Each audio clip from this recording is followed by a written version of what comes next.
یہ میری رپورٹ خراب نہ کر دے، یہ میری انکریمنٹ نہ رکوا دے، یہ میرا یہ نہ بگاڑ دے، یہ میرے یہ نقصان نہ پہنچا دے، اس کا ڈر، اس کا ڈر، اس کا خوف، اس کی خوشامد، اس کے لیے جا کر طرح طرح سے اپنی عزت نفس کو ذلیل کروانا اس کے سامنے.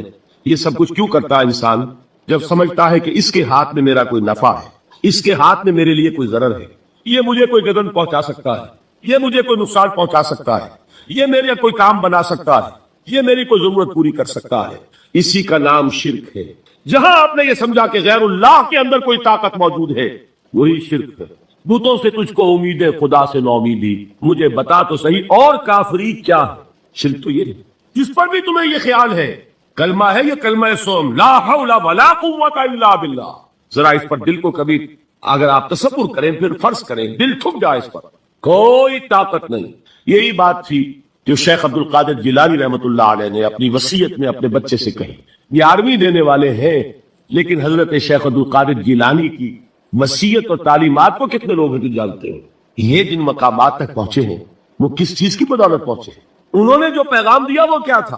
اے میرے بچے، جس طریقے سے قرآن مجید میں حضرت لقمان کی نصیحتیں جو ہے نقل کر دی گئی ہیں، میں یہ عرض کروں گا بالفرض اگر قرآن حضرت عبد القادر جیلانی کے بعد نازل ہوا ہوتا تو شیخ عبد القادر کی یہ نصیحتیں بھی قرآن میں درج ہوتی. اتنی اونچی نصیحتیں ہیں.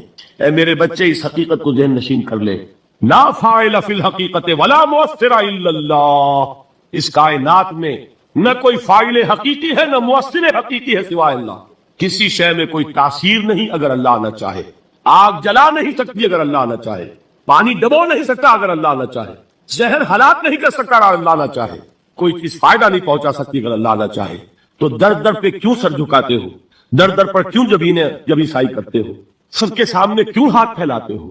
ایک اللہ سے مانگو، ایک اللہ کے سامنے زمین پر اپنی جبین رکھو. لا فاعل فی الحقیقت ولا مؤثر الا اللہ. نظر آتا ہے ہمیں کہ پانی پیاس بجھا دیتا ہے، پیاس بجھانے کی صلاحیت پانی میں نہیں ہے، اللہ کے اذن سے. کھانا بھوک مٹا دیتا ہے، بھوک مٹانے کی صلاحیت کھانے میں نہیں ہے، اذن رب میں. دیکھیے یہی یقین تھا. حضرت موسیٰ علیہ السلام کا واقعہ یاد کیجئے. سامنے سمندر آ گیا ہے، قوم دیکھتی ہے پیچھے کہ گرد و غبار کا طوفان. معلوم ہوا کہ فرعون اپنے لشکر سمیت آ گیا ہے. لشکر جب چلتا تھا تیز رفتاری کے ساتھ تو گرد و غبار کا جو طوفان اٹھتا تھا اس کا تصور کی، اور لمحہ بلمحہ وہ قریب آ رہا ہے. پوری قوم نے کیا کہا؟ اے موسیٰ انا لمدرکون، اے موسیٰ ہم کو پکڑے گئے. قرآن مجید نے تو یہاں وہ باتیں نہیں لکھی ہیں، لیکن تورات میں یہ درج ہے کہ بنی اسرائیل جھگڑنے لگے، دست و گریبان ہو گئے موسیٰ کے ساتھ. موسیٰ نے یہاں مروایا لا کر، اس سے تو ہم وہیں بہتر تھے. وہاں کھانے کو ملتا تھا، زندگی تو تھی، بیگار ہم کر رہے تھے، موت تو نہیں تھی. اب جو کچھ ہوگا اس کا تصور کرو، جس طریقے سے ہمارے ٹکڑے اڑائے جائیں گے. تو لڑ رہے ہیں حضرت موسیٰ علیہ السلام سے. یہ تورات کی تفصیل ہے. قرآن میں صرف اتنا آیا ہے، پریشان ہو کر انہوں نے کہا انا لمدرکون، موسیٰ ہم کو پکڑے گئے. اس وقت موسیٰ کا جواب کیا ہے؟ کلا ان معی ربی سیہدین. نہیں، میرے ساتھ میرا رب ہے، وہ راستہ دے گا. بتائیے کہاں راستہ نظر آ رہا؟ یہ ہے ایمان بالغیب. راستہ نظر نہ آئے تب اللہ پر یقین ایمان ہے. جیب میں پیسے ہو تب دل کو اطمینان ہے. تو ایمان کس پر ہوا؟ پیسے پر، اللہ پر نہیں. جب وسائل و ذرائع نہ ہو اور پھر یقین ہو کہ اللہ مسبب الاسباب ہے، وہ اسباب کا پابند نہیں ہے، وہ اسباب کا محتاج نہیں ہے، اسباب اس کے محتاج ہے. اگر یہ یقین ہے تو اللہ پر ایمان ہے. یہ نہیں ہے تو تمہارا ایمان اسباب پر ہے، وسائل پر ہے، ذرائع پر ہے، مادیات پر ہے، اللہ پر نہیں. اس وقت کہاں راستہ تھا؟ تو راستہ تھا سمندر ہے اور ادھر سے لشکر آ گیا ہے. کلا ان معی ربی سیہدین. اب دیکھیے ایمان کہہ دینا آسان ہے، ہوا معکم اینما کنتم، جہاں کہیں بھی تم ہوتے ہو اللہ تمہارے ساتھ ہوتا ہے. لیکن اس کا یقین قائم ہو جائے تو زمین و آسمان کا فرق واقع ہو جائے. الف لام میم یہ حروف مقطعات ہیں جن کے بارے میں اجمالی گفتگو سورہ بقرہ کے آغاز میں ہم کر چکے ہیں. اللہ لا الہ الا هو الحی القیوم، یہ الفاظ آیت الکرسی کے آغاز میں سورہ بقرہ میں آ چکے. ایک بات نوٹ کر لیجئے کہ ایک حدیث میں آتا ہے کہ اللہ کا ایک اسم اعظم ہے کہ جس کے حوالے سے اگر کوئی چیز اللہ سے مانگی جائے تو وہ ضرور دیتا ہے، لیکن اس کو حضور نے بتایا نہیں کہ وہ اسم اعظم کون سا ہے. کچھ اشارے کیے، جیسے رمضان میں ایک شب ہے لیلۃ القدر جو 1000 مہینوں سے افضل ہے، تعین کے ساتھ نہیں بتایا وہ کون سی، تاکہ تلاش کرو، زیادہ ذوق و شوق کا معاملہ ہو. لیکن جو اشارات آپ نے کیے ہیں اس سے اندازہ ہوتا ہے کیونکہ یہ فرمایا گیا کہ یہ 3 صورتوں میں ہے، سورہ بقرہ میں، سورہ آل عمران میں اور سورہ طٰہٰ میں، وہ الفاظ الحی القیوم جو مشترک ہیں۔ سورہ بقرہ میں آیت الکرسی میں آئے ہیں، آل عمران بھی یہاں دوسری آیت میں موجود ہیں، اور سورہ طٰہٰ کے بھی شروع کے اندر موجود ہیں۔ نزل علیہ، میں نے جو آپ کو بڑے بڑے حکمت کے موتی اور بڑے بڑے پھول آپ کو گنوائے ہیں، آیت الآیات، آیت البر، آیت الاختلاف، اور اب یہ ہے آیت الکرسی، توحید کے عظیم ترین خزانوں میں سے یہ سیدت و آیات القرآن۔ حضور نے فرمایا یہ تمام آیات قرآنی کی سردار ہے۔ جس طریقے سے آیت بر اور سورۃ العصر میں ایک نسبت ہے کہ ہدایت اور نجات کی شرائط ساری کی ساری ایک چھوٹی سی صورت میں اللہ نے جمع کر دی، والعصر ان الانسان لفی خسر الا الذین آمنوا وعملوا الصالحات وتواصوا بالحق وتواصوا بالصبر، لیکن اس کی تفسیر ایک آیت میں آئی، وہ آیت البر ہے۔ چنانچہ جو منتخب نصاب ہم نے مرتب کیا ہے دعوت قرآن کے لیے، میں پہلا درس سورۃ العصر کا ہے اور دوسرا درس آیت البر کا ہے۔ جو نسبت سورۃ العصر میں ہے کہ وہ سورت ہے، یہ آیت ہے، لیکن اس آیت میں کئی صورتیں نکل سکتی ہیں حجم کے اعتبار سے سورۃ العصر کے برابر۔ یہی نسبت ہے سورہ اخلاص میں، 4 آیتیں، توحید کا عظیم ترین خزانہ، اور یہ آیت الکرسی، یہ آیت ہے سورہ اخلاص، اس میں 4 بن جائیں گی حجم کے اعتبار سے، لیکن اسے حضور نے ثلث قرآن قرار دیا ہے۔ توحید کے موضوع پر جامع ترین سورۃ الاخلاص، لیکن توحید اور خاص طور پر توحید فی الصفات کے موضوع پر عظیم ترین آیت یہ آیت الکرسی۔ اللہ لا الہ الا ہو، اللہ وہ معبود برحق ہے جس کے سوا کوئی الہ نہیں، بڑا کیٹیگوریک۔ الحی القیوم، وہ زندہ ہے از خود اور باخود، اس کی زندگی مستعار نہیں ہے۔ وہ جو کہا ہے کہ مانگ کے لائے تھے 4 دن، 2 آرزو میں کٹ گئے، 2 انتظار میں، عمر دراز مانگ کے لائے تھے، اللہ کی زندگی ہے، اس کی از خود زندگی کسی کی دی ہوئی نہیں، اور اس زندگی میں کوئی ضعف نہیں، کوئی کمزوری نہیں، کوئی احتیاج نہیں، آگے آ جائے گا، نہ اسے نیند آتی ہے نہ اونگ آتی ہے۔ قیوم، صرف اپنی جگہ وہ زندہ جاوید ہستی ہے، اور باقی ہر شے کا وجود اس کے حکم سے قائم ہے، کوئی شے قائم نہیں ہے بغیر اس کے اذن کے۔ تو گویا کہ الحد، احد اور الصمد، اللہ اپنی جگہ احد، لیکن باقی پوری کائنات کے لیے صمد ہے۔ جو سورہ اخلاص میں 2 الفاظ آئے ہیں، قل هو اللہ احد اللہ الصمد، اللہ حی ہے اور قیوم ہے، لا تاخذہ سنۃ ولا نوم، اس پر غالب نہیں ہو سکتی نہ نیند نہ اونگ۔ لہ ما فی السماوات و ما فی الارض، آسمان اور زمین میں جو کچھ ہے اسی کا ہے، ملکیت تامہ، ملکیت حقیقی اس کی۔ من ذا الذی یشفع عندہ الا باذنہ، کون ہے وہ جو شفاعت کر سکے اس کے پاس مگر اس کی اجازت سے۔ اب یہ مقام آیا ہے سورہ بقرہ میں پہلی مرتبہ، 3 مرتبہ کیٹیگوریکل ڈینائل کے بعد، کوئی شفاعت نہیں، کوئی شفاعت نہیں، کوئی شفاعت نہیں۔ یہاں بھی جو انداز ہے بہت ہی جلالی انداز ہے، من ذا الذی، کس کی حیثیت ہے، کس کا یہ مقام ہے، کس کو یہ لوڑ حاصل ہے کہ وہ اپنے اختیار کے بل پر، تو اپنی حیثیت کی بنیاد پر شفاعت کر سکے؟ ہاں، جس کے لیے اللہ اجازت۔ استثناء کے ساتھ شفاعت کا یہاں پر پہلی مرتبہ آیا، ورنہ سورہ بقرہ کے 6 رکوع کی دوسری آیت، وَاتَّقُوا يَوْمًا لَا تَجْزِي نَفْسٌ عَن نَفْسٍ شَيْئًا وَلَا يُقْبَلُ مِنْهَا شَفَاعَةٌ وَلَا يُؤْخَذُ مِنْهَا عَدْلٌ وَلَا هُمْ يُنصَرُونَ۔ 15 رکوع کی دوسری آیت، وَاتَّقُوا يَوْمًا لَا تَجْزِي نَفْسٌ عَن نَفْسٍ شَيْئًا وَلَا يُقْبَلُ مِنْهَا عَدْلٌ وَلَا تَنفَعُهَا شَفَاعَةٌ وَلَا هُمْ يُنصَرُونَ۔ اور اب اس سے پہلے کی آیت میں آ چکا ہے وَلَا شَفَاعَةٌ، کوئی شفاعت مفید نہیں ہوگی، لیکن یہ اس میں ایک استثناء ہے۔ اب یہ ذرا باریک مسئلہ ہے کہ شفاعت حقہ کیا ہے، شفاعت باطلہ کیا ہے، تو دورہ ترجمہ قرآن میں اتنی تفاصیل کے ساتھ بحث نہیں کی جا سکتی، وہ ایک علیحدہ موضوع ہے۔ حال ہی میں نے اس پر اپنے درس ریکارڈ کرا دیے۔ یعلم ما بین ایدیہم وما خلفہم، وہ جانتا ہے جو کچھ ان کے سامنے اور جس کو پیچھے ہے۔ عام طور پر دنیا میں ہم سفارش کرتے ہیں تو کہتے ہیں کہ بھئی میں جانتا ہوں شخص کو بہتر، اصل میں جیسا کچھ یہ نظر آتا ہے ویسا نہیں ہے، یا جیسا کچھ فیکٹس آن دی فائل آ گئے ہیں وہ بڑے ہی ڈیسیونگ ہے، اصل حقائق کچھ اور ہے اس کیس کے، وہ میں آپ کو بتاتا ہوں۔ یہ بات اللہ کے سامنے کون کہہ سکتا ہے، جبکہ اللہ تو جانتا ہے جو کچھ ان کے سامنے، جو کچھ ان کے پیچھے ہے، اور ان کا حال یہ وَلَا يُحِيطُونَ بِشَيْءٍ مِّنْ عِلْمِهِ إِلَّا بِمَا شَاءَ، اور وہ احاطہ کر بھی نہیں سکتے اللہ کے علم سے کسی شے کا سوائے اس کے جو اللہ چاہے۔ باقی ہر ایک کے پاس علم جو ہے اللہ کا عطائی علم ہے، دیا ہوا علم ہے، محدود علم ہے، بڑے سے بڑا رسول ہو، بڑے سے بڑا ولی ہو، بڑے سے بڑا فرشتہ ہو۔ لا علم لنا الا ما علمتنا، ہم پڑھائیں 4 رکوع میں، تو کون کہہ سکتا؟ من ذا الذی یشفع عنده الا باذنہ یعلم ما بین ایدیہم وما خلفہم ولا یحیطون بشیء من علمہ الا بما شاء وسع کرسیہ السماوات والارض، اس کی کرسی تمام آسمانوں اور زمین کو محیط ہے۔ اب کرسی کے 2 مفہوم یہاں ہو سکتے ہیں، ایک اس سے جو معنی مراد ہے، یعنی اس کا اقتدار، اس کی قدرت، اس کا جبر، اس کا اختیار، یہ اتھارٹی، پوری کائنات کو۔ یہ بھی ہو سکتا ہے کہ اللہ تعالیٰ کے لیے ہم نہیں جان سکتے، یہ آیات متشابہات میں سے ہیں کہ کوئی شے بھی ہو واقعتاً جس کو ہم اسے کرسی کہہ سکتے، عرش، کرسی، ان سب کے بارے میں یہ دونوں باتیں ذہن میں رکھیے۔ یہ بھی ہو سکتا ہے کہ ان کی کوئی مجسم حقیقت ہو جو ہمارے ذہن سے، ہمارے تخیل سے ماورا ہے، اور یہ بھی ہو سکتا ہے اس سے استعارہ مراد، اس کا اقتدار و اختیار آسمانوں اور زمین پر چھایا ہوا ہے۔ اس وقت یہ ہے کہ اصل نماز یہی ہے، یہ سورہ فاتحہ۔ چنانچہ میں آپ کو حدیث سنا رہا ہوں جو صحیح بخاری میں بھی ہے، صحیح مسلم میں بھی ہے، جامع ترمذی میں بھی ہے، سنن ابی داؤد میں بھی ہے، سنن نسائی میں بھی ہے، اور بہت سی کتابوں میں موجود۔ اور یہ عن عبادہ بن صامت رضی اللہ تعالی عنہ، حضرت عبادہ بن صامت سے مرفوعا کہ حضور نے فرمایا لا صلاۃ لمن لم یقرأ بفاتحۃ الکتاب، اس شخص کی کوئی نماز نہیں ہے جس نے کہ سورہ فاتحہ کی تلاوت نہیں کی۔ اب اس سے ہمارے ہاں ایک بڑا اختلاف پیدا ہوا، وہ نوٹ کر لیجیے۔ ایک رائے یہ ہے آپ اگر علیحدہ نماز پڑھ رہے ہیں تو ظاہر بات ہے کہ آپ کو ہر رکعت میں خود پڑھنی ہی پڑھنی ہے سورہ فاتحہ۔ جب باجماعت پڑھ رہے ہیں اب کیا شکل ہے؟ امام پڑھ رہا ہے سورہ فاتحہ تو کیا مقتدی کو بھی پڑھنی چاہیے؟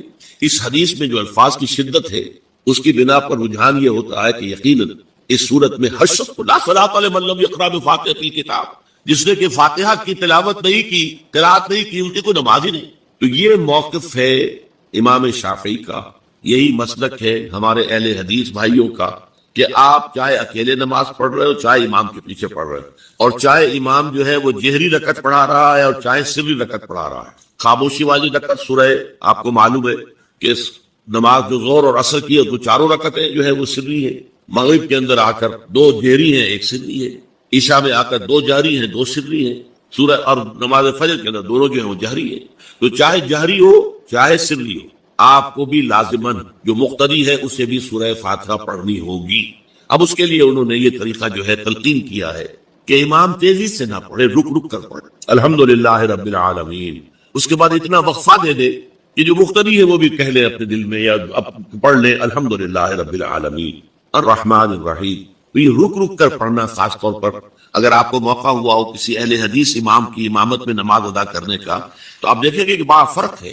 ہمارے جو حنفی امام الحمدللہ رب العالمین الرحمن الرحیم مالک یوم الدین ایاک نعبد و ایاک نستعین، چار آیتیں جو ہے وہ بھی ایک ساتھ میں پڑھ جائیں گے، لیکن یہ کہ عام طور پر جو اہل حدیث حضرات ہیں وہ رک رک کر ٹھہر ٹھہر کر پڑھتے ہیں، ترتیل کے انداز میں پڑھتے ہیں۔ یا پھر دوسری شکل انہوں نے ایک اور کی، یہ آپ سعودی عرب میں جب کبھی نماز پڑھیں گے اور آپ پڑھی ہو آپ نے، تو وہاں آپ دیکھیں گے کہ امام جو ہے وہ سورہ فاتحہ پڑھنے کے بعد کوئی ایک منٹ جو ہے خاموش ہے، تاکہ آپ اب جو مقتدی ہیں وہ اس وقفے میں وہ اب سورہ فاتحہ پڑھ لیں، پھر وہ قرات کرے گا، کوئی اور آیات اس نے شامل کرنی ہے تو بعد میں شروع کرے گا، درمیان میں وقفہ ہو۔ لیکن ایک مسلک یہ ہے، اور یہ مسلک جو ہے یہ در حقیقت قرآن مجید کی ایک آیت کے اوپر مبنی ہے۔ سورہ اعراف کے آخر میں فرمایا گیا وَإِذَا قُرِئَ الْقُرْآنُ فَاسْتَمِعُوا لَهُ وَأَنصِتُوا، جب قرآن پڑھا جا رہا ہو تو توجہ سے اسے سنو، خود خاموش رہو۔ اب یہ قرآن مجید کی آیت ہے، اس کی بنا پر ایک رائے یہ ہے کہ آپ امام کے پیچھے سورہ فاتحہ نہیں پڑھیں، پڑھا جا رہا ہے سنو اس کو، خود خاموش رہو۔ اور اس کے لیے وہ دلیل دیتے ہیں کہ یہ شکل ایک وفد کی سی ہے، جیسے کسی بڑی شخصیت کے پاس اگر آپ کا کوئی وفد جاتا ہے، 8-10 افراد ہیں، ان میں اسپوکس مین ایک ہوتا ہے، وہ بات کرتا ہے، باقی سب لوگ موجود رہتے ہیں، سنتے ہیں۔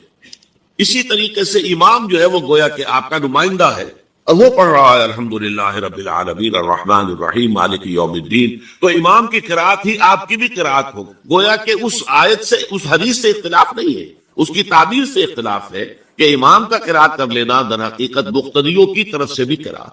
اس میں جو حنفی مسلک ہے وہ بہت سخت ہے، اور وہ یہ ہے کہ چاہے سری نماز ہو اور چاہے جہری ہو، ہر کسی بھی حالت میں مقتدی جو ہے وہ سورہ فاتحہ نہیں پڑھے۔ اب اس میں ذرا سا سوال پیدا ہوتا ہے کہ جہری رکعت میں تو اس آیت کا اطلاق ہو جائے گا کہ وَإِذَا قُرِئَ الْقُرْآنُ فَاسْتَمِعُوا لَهُ وَأَنصِتُوا، سری میں تو اس آیت کا اطلاق نہیں ہوتا۔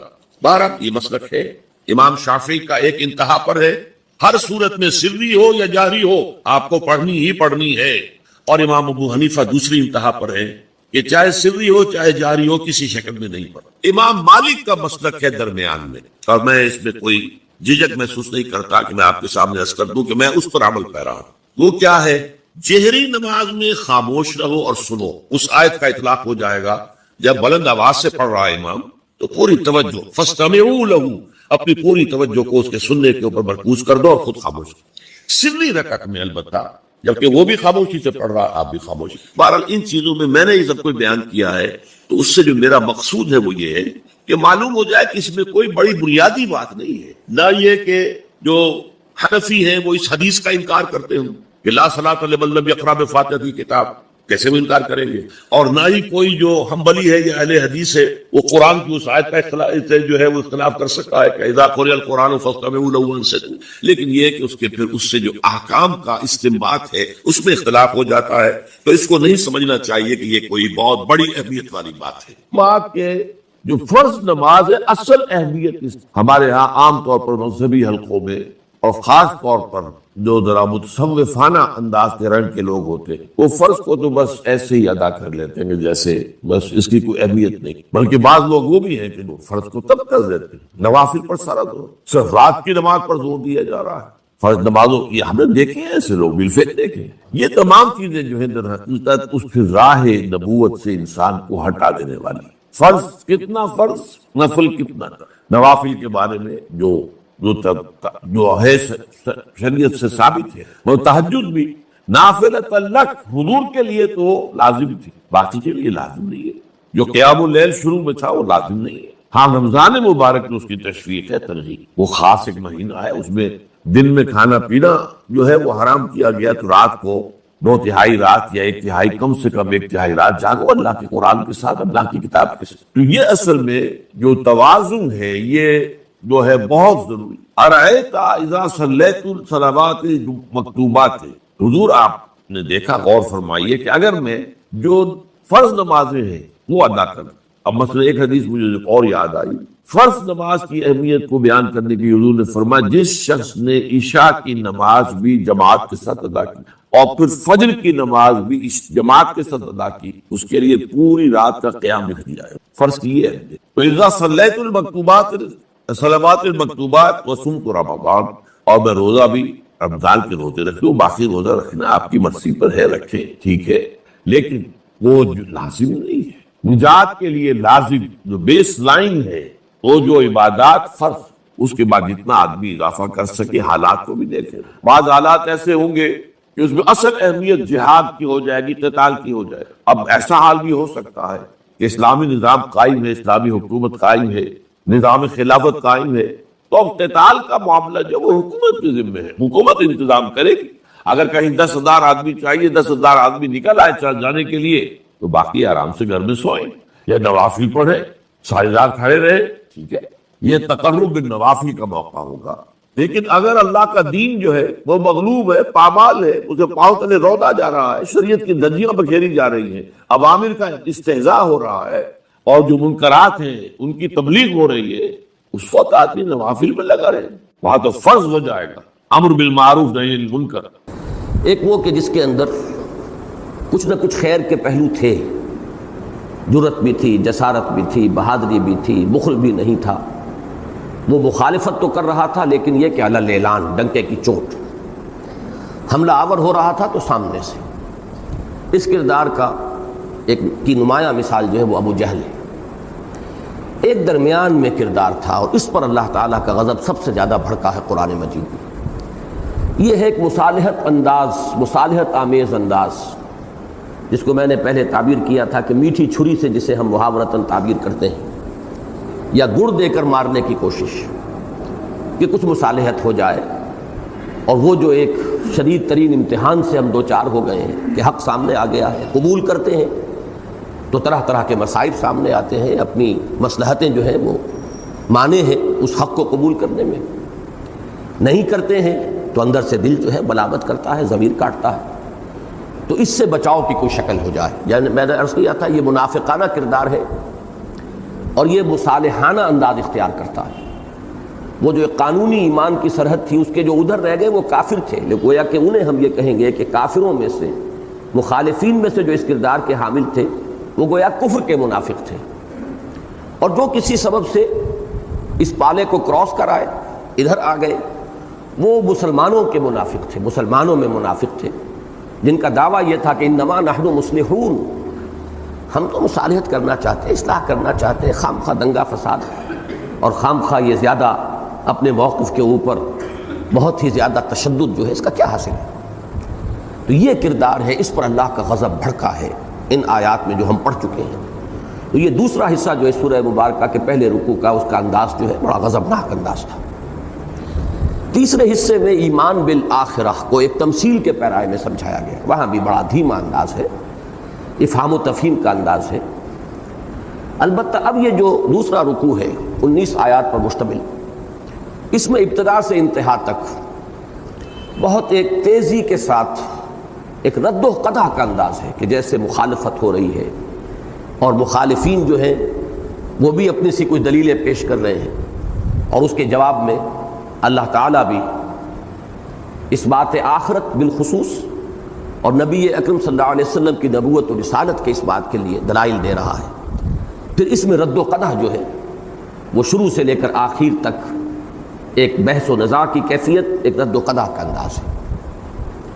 دوسری تمہید یہ کہ جیسا کہ میں نے عرض کیا تھا، یہ چار جو ابتدائی صورتیں ہیں، ابتدائی اس معنی میں کہ ان کے شروع میں بالکل ابتدائی وحی والی آیات شامل ہیں، سورہ علق، سورہ نون، سورہ مدثر، سورہ مزمل۔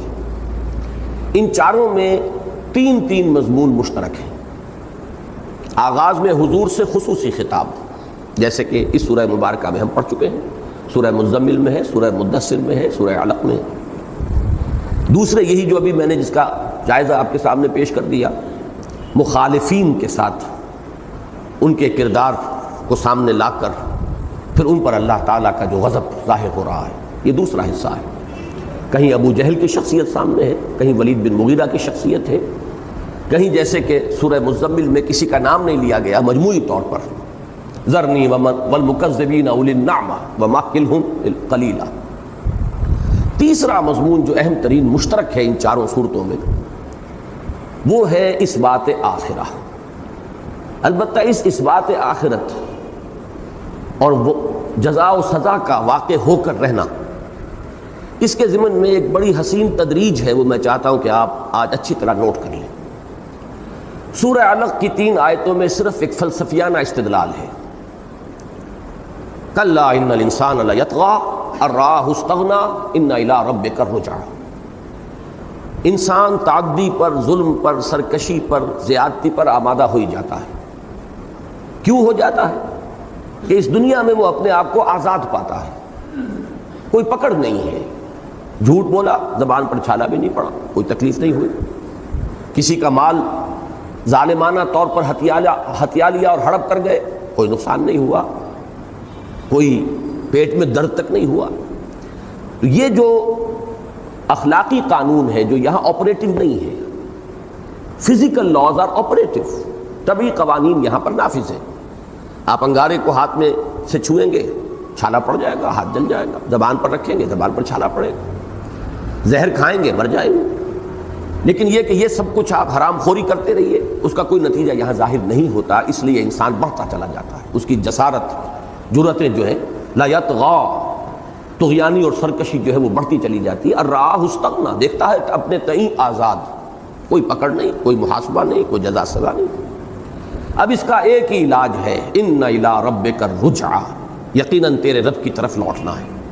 یہ یقین دل میں بیٹھ جائے تو اب یہ چیز ہے کہ جو انسان کو عدل پر، انصاف پر، سچائی پر، نیکی پر، خیر پر قائم رکھے گی۔ یہ فلسفہ ہے، اور میں عرض کر چکا ہوں کانٹ کے حوالے سے کہ اس مورل لا کو کانٹ نے استعمال کیا ایک کریٹیک آف پریکٹیکل ریزن میں اس بات باری تعالیٰ کے لیے۔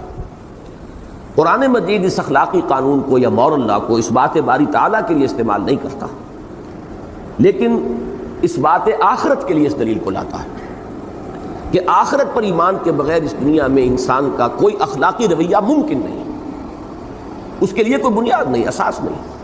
میں کیوں جھوٹ نہ بولوں جبکہ جھوٹ بولنے میں مجھے فائدہ ہوتا ہے؟ میں کیوں سچ بولوں جبکہ سچ بولنے میں نقصان ہو رہا ہے؟ اے دیانت بر تو لعنت از تو رنجے یافتم، اے خیانت بر تو رحمت از تو گنجے یافتم۔ خیانت سے خزانہ ملتا ہے، دیانت سے اپنا بھائی بھی ناراض ہو جاتا ہے، سچ بات کہیے تو بھائی بھی ناراض ہوگا اور والدین بھی ناراض ہو جائیں۔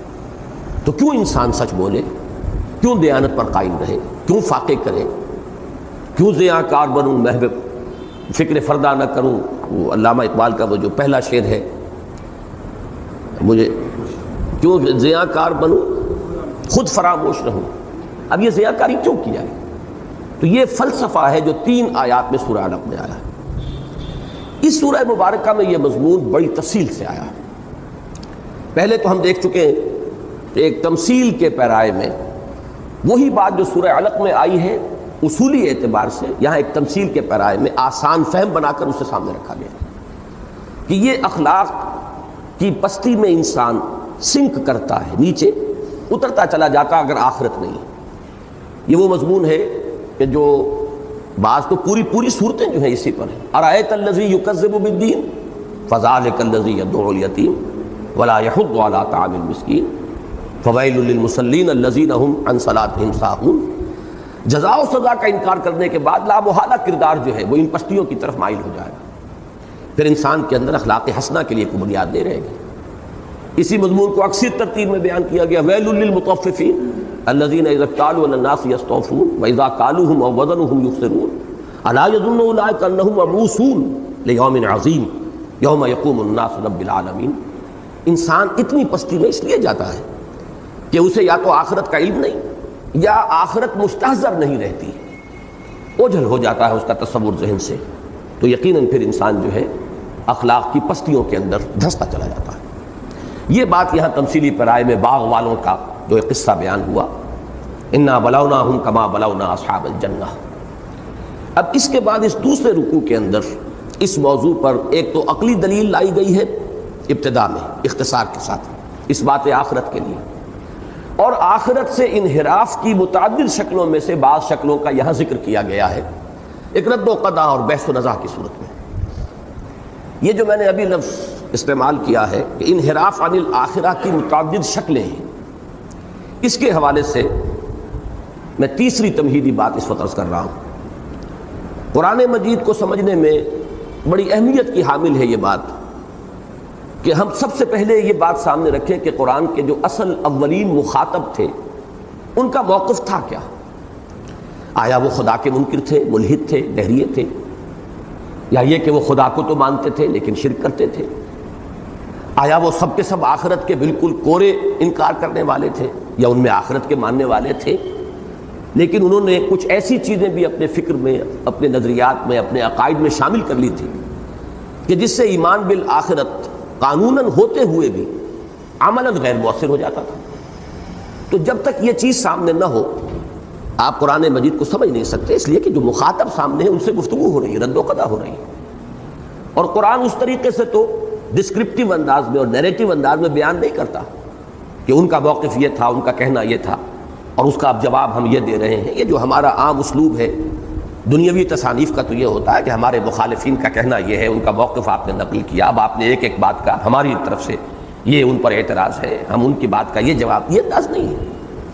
یہاں تو جیسے کہ گفتگو ہو رہی ہے ایک خطیبانہ انداز کے اندر، اب اسی کے بٹوین دی لائنز آپ کو ریڈ کرنا پڑے گا اور اسی کے پس منظر میں جھانکنا ہوگا کہ کون اس وقت مخاطب ہے، اس کا موقف کیا ہے، اس کا قول کیا ہے جس کا جواب یہاں دیا جا رہا ہے۔ اس اعتبار سے اس رکوع کی ابتدائی چند آیات کو سمجھنے کے لیے جان لیجئے کہ جو مخاطبین اولین تھے قرآن حکیم کے، سب سے پہلے تو یہ بات ان کے بارے میں نوٹ کر لی جائے کہ اگرچہ بعض اس دور میں بھی جن کو ہم کہیں گے دہریین، مادیین، ملحدین موجود تھے، لیکن بقدر قلیل جس کو کہتے ہیں، اکثر و بیشتر لوگ